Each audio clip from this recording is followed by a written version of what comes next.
Hello दोस्तों, कैसे हो आप लोग। आई होप आप सभी अच्छे और मजे में होंगे।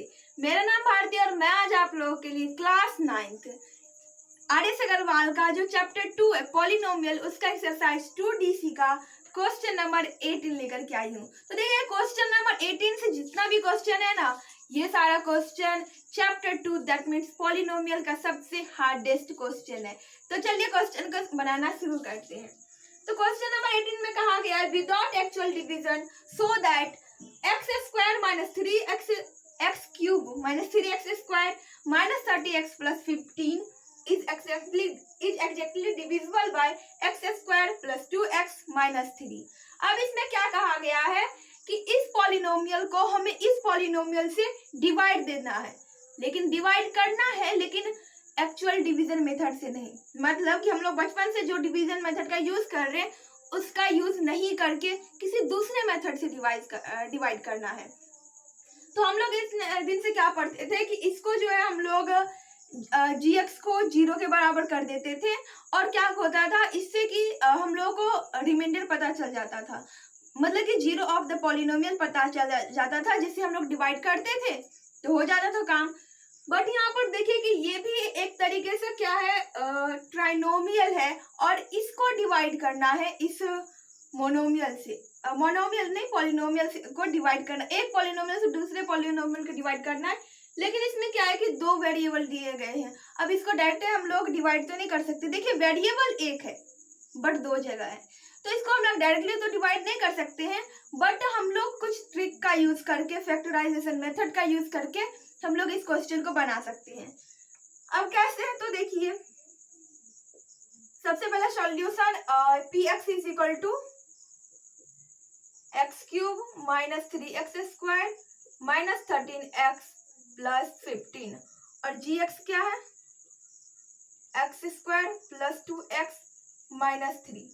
एक बात बताइए, आप लोग फैक्टराइजेशन मेथड में तो पढ़ते हो कि मिडिल टर्म को स्प्लिट करना है, तो बस वही हम लोग यहाँ पर करेंगे, मिडिल टर्म को स्प्लिट करेंगे। तो x square plus 3x minus x minus 3, तो ये क्या हो जाएगा, ये यहाँ पर x कॉमन ले लेंगे तो x प्लस 3, यहाँ पर -1 कर लेंगे तो यहाँ पर भी x प्लस 3 कॉमन आ जाएगा, x प्लस 3 और दूसरे ब्रैकेट में x माइनस 1। बस ये हमारा आ गया। अब हमको क्या करना है, अब पहले हम इससे इसको डिवाइड करेंगे, then we divide x minus 1 to this polynomial. पहले हम लोग x प्लस 3 से डिवाइड करेंगे उस पॉलिनोमियल को और उसके बाद x माइनस 1 से उस पॉलिनोमियल को डिवाइड करेंगे। तो सबसे पहले हम लोग जीरो ऑफ द, मतलब कि इसको gx को 0 के बराबर कर देते हैं, gx इज इक्वल टू और x minus is equal to 0 कर देते हैं direct, x minus 1 is equal to 0, x is equal to 1। अब 1 पुट करेंगे और देखेंगे वैल्यू क्या आता है। तो ये देखिए 1 पुट करेंगे तो 1 का क्यूब माइनस 3 इंटू 1 का स्क्वायर माइनस 13 इंटू 1 प्लस 15, तो 1 का क्यूब 1 ही होगा। ये थोड़ा ऊपर लिख देती है, अब क्यूब पता चल रहा है। अब देखो 1 का स्क्वायर 1 होगा और 3 से मल्टीप्लाई करेंगे तो 3 ही हो जाएगा, माइनस 13 इंटू 1 13 हो जाएगा प्लस 15। अब देखो 15 प्लस 1 16 माइनस 16 आ गया, तो ये क्या हो जाएगा, ये हो जाएगा हमारा 0। 16 से 16 कैंसिल हो जाएगा तो आंसर आ जाएगा 0। अब देखो एक जगह ये 0 आया, अब दूसरी जगह करके देखना है। अब x plus 3 is equal to 0, x is equal to minus 3। अब माइनस 3 पुट करेंगे जहां पर भी x है वहां पर माइनस 3 का क्यूब माइनस 3 इंटू माइनस 3 का square minus 13 into minus 3 plus 15। एक बार चेक कर लेते हैं कि सही लिखे हैं या नहीं लिखे, क्योंकि बहुत टाइम गलत हो जाता है। माइनस 3 का क्यूब माइनस 3 इंटू माइनस 3 का square minus 13 into minus 3 plus 15, इसको करेंगे तो ये माइनस 27 हो जाएगा, माइनस 3 का स्क्वायर हो जाएगा 9 और 9 को माइनस 3 से करेंगे तो 9 3 जा 27 माइनस 27, यहाँ पर तो प्लस हो जाएगा 13 3 जा 39 प्लस 15। अब क्या होगा देखिए, यहाँ पर कैंसिल मत कर दीजिएगा क्योंकि यहाँ पर कैंसिल नहीं होगा, यहाँ पर ऐड होगा प्लस 9 प्लस 5 14 कैरी 1 31415। अरे ये भी हमारा 0 आ गया, देखो ये कैंसिल हो जाएगा ये, तो ये भी हमारा आंसर 0 आ गया। मतलब अगर कहे तो इतना कुछ करके कोई फायदा नहीं हुआ, आंसर 0 आ गया। आई होप कि आप लोगों को समझ में आ गया होगा। एक बार चलिए रिवाइज कर लेते हैं कि किस तरीके से मैं बनाई हूँ, बहुत सारे स्टूडेंट भूल गए होंगे। तो देखिए सबसे पहले जो gx है, उस gx को हम लोग स्प्लिट करके दो अलग अलग पार्ट में छोटे टर्म में कर लेंगे, जिससे कि डिवाइड करना आसान हो जाएगा। और वैसा करने पर हमको आंसर क्या आया, वैसे करने पर हमको आंसर आया x+3 और x-1। अब क्या करेंगे, उसको हम लोग एक एक करके पुट करेंगे और फिर वैल्यू चेक करेंगे। देखिए एक बात बताऊं आपको, अगर यहाँ पर 0 आ गया और यहाँ पर 0 नहीं भी आता ना, फिर भी ये 0 हो जाता। क्यों होता है आंसर 0 क्यों आता, क्योंकि देखिए ये इसके साथ मल्टीप्लाई में है, तो अगर एक टर्म 0 हो जाएगा, इसका मतलब दूसरा टर्म हजारों लाखों क्यों ना रहे उसको भी ये 0 बना देगा। इसलिए कुछ भी करे हमारा फाइनल आंसर क्या आ जाता, 0 आ जाता।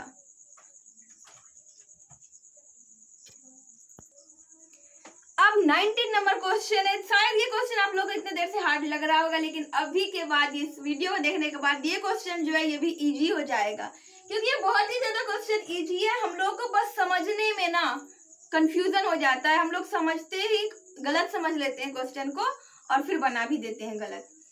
देखिए कहा गया है, if x³ + ax² + bx + 6 has x-2 as a factor, x-2 इसका फैक्टर है, and lives remainder 3, and remainder क्या बचता है, 3 बचता है।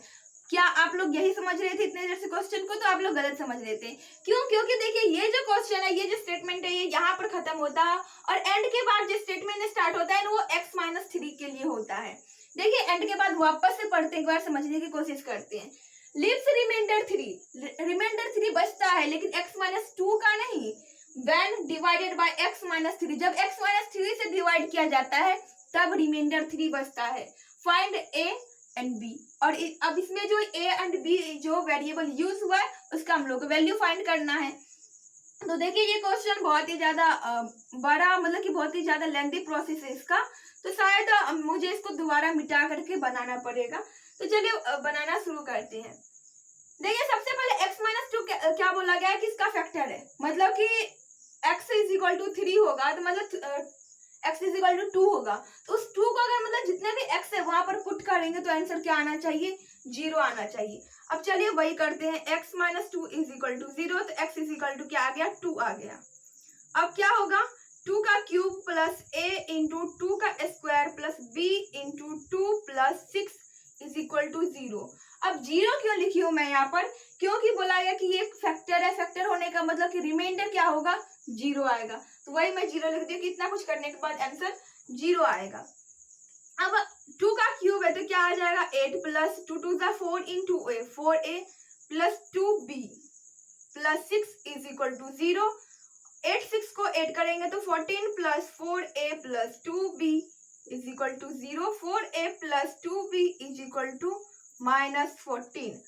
अब देखो ये तो -14 आ गया। अब क्या करेंगे, अब हम लोग इस दूसरा जो हमारा स्टेटमेंट है, leaves remainder 3 when divided by x-3, अब जब x-3 हम फैक्टर डालेंगे तो रिमाइंडर कितना बचेगा, हमारा 3 बचेगा। अब उसको यहाँ पर कर लेते हैं, x-3 = 0, तो x का वैल्यू 3 आ गया। वापस से पुट करेंगे, 3 का क्यूब प्लस a इंटू 3 का square plus b into 3 plus 6।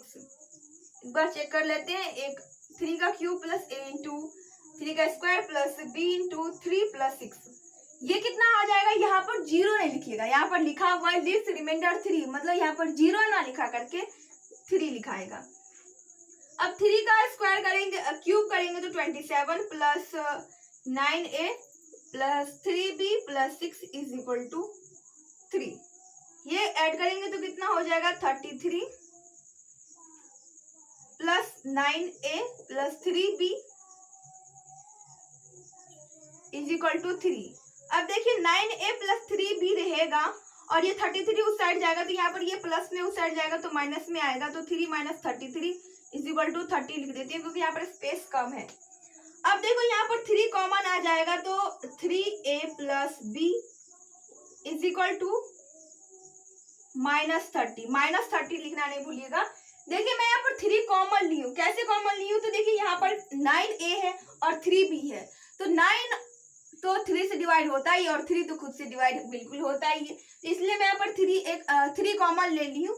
अब क्या बचा? 3a। अगर 3a को 3 से मल्टीप्लाई करेंगे तो 9a हो जाएगा, और यहाँ पर b बचा है, b को अगर 3 से मल्टीप्लाई करेंगे तो 3b हो जाएगा। अब इस साइड से इस साइड कैंसिल कर देंगे तो ये हमारा 10 आ जाएगा, तो 3a plus b is equal to -10। अब देखिए इसके बाद मैं यहाँ कर देती हूँ, अगर बन जाएगा तो यहीं पर बना देंगे हम। अब क्या करना है ना कि अब हमको a और b का वैल्यू निकालने के लिए एक में से इसको हम लोग इक्वेशन 1 मान लेते हैं। ये क्या है? इक्वेशन 1 है, ये इक्वेशन 1 और ये इक्वेशन 2 है। हम लोग अब क्या करेंगे? इक्वेशन 2 में से इक्वेशन 1 को माइनस करेंगे, क्योंकि हम लोगों को a का और b का वैल्यू चाहिए। तो अब चलिए बस यही कर लेते हैं, 3a प्लस b माइनस 4। एक मिनट में यहाँ पर एक चीज छोड़ रही हूँ, वो ये है कि यहाँ पर जिस तरीके से मैं कॉमन ली उस तरीके से मैं यहाँ पर कॉमन लेना भूल चुकी हूँ। तो चलिए आप, हम चाहे तो अगर ऐसे भी डायरेक्ट भी बना सकते हैं, बट थोड़ा सा प्रोसेस लेंदी हो जाएगा, दैट्स वाई मैं यहीं पर बना रही हूँ। तो यहाँ पर भी 2 कॉमन आ जाएगा, तो यहाँ पर बचेगा 2a plus b is equal to -14, और ये भी कैंसिल आ जाएगा तो -7 आ जाएगा। तो अब क्या आ गया? 2a plus b is equal to, अब देखो यहाँ पर भी माइनस करना होगा, -7। क्या आपको लग रहा है कि मैं इसमें कुछ गलत लिखी हूँ? तो देखो बिल्कुल मैं यहाँ पर एक चीज गलत लिखी हूँ। देखिए इसमें से हम इसको एक पॉलिनोमियल को दूसरे पॉलिनोमियल से सब्ट्रैक्ट कर रहे हैं, तो ये पूरा किस में चला जाएगा? ब्रैकेट में चला जाएगा, क्योंकि यहाँ पर साइन चेंज हो जाता है। 3a plus b minus 2a plus minus 2b हो जाएगा, सॉरी यहाँ पर b होगा, इज इक्वल टू अब देखो -10 है और ये माइनस +7 आ जाएगा। अब देखिए क्या होगा? 3 में से 2 और माइनस हो जाएगा, मतलब कि a बचेगा। अब b तो कैंसिल हो जाएगा, तो a इज इक्वल टू क्या आएगा? -3। हमारा a का वैल्यू आ चुका है। मुबारक हो, आपने a का वैल्यू ढूंढ लिया। अब चलिए b का वैल्यू लास्ट ढूंढ लेते हैं। तो b का वैल्यू कैसे ढूंढेंगे? आप दोनों में से किसी भी एक इक्वेशन को ले लीजिए। मैं इसी इक्वेशन को लेती हूँ क्योंकि यहाँ पर 2 है और 2 से मल्टीप्लाई करना ज्यादा आसान हो जाएगा एज कम्पेयर टू 3। तो देखिए 2a plus b is equal to -7 है। a का वैल्यू तो पता चल चुका है, उसको बस पुट कर देंगे। 2 into -3 plus b is equal to -7। 3 into 2, 3 2 6, -6 plus b is equal to -7।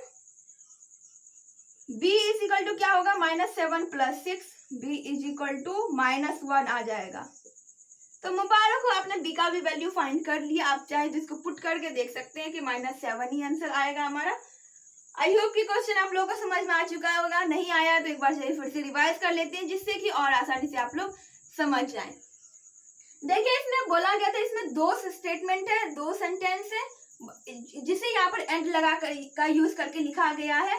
और यहाँ पर दो जो क्वेश्चन है, 2 तरीके से, मतलब 2 जगह बनाना पड़ेगा इसको।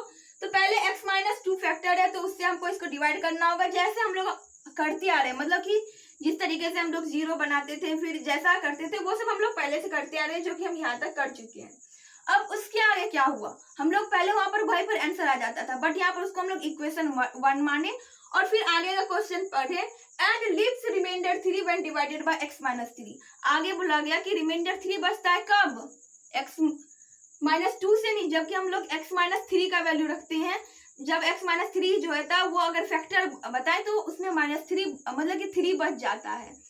तो अब क्या करेंगे? हम लोग वहां पर 0 ना डाल करके 3 लिखेंगे, क्योंकि 3 रिमाइंडर बचता है इतने सामने से, तो 0 बचता था।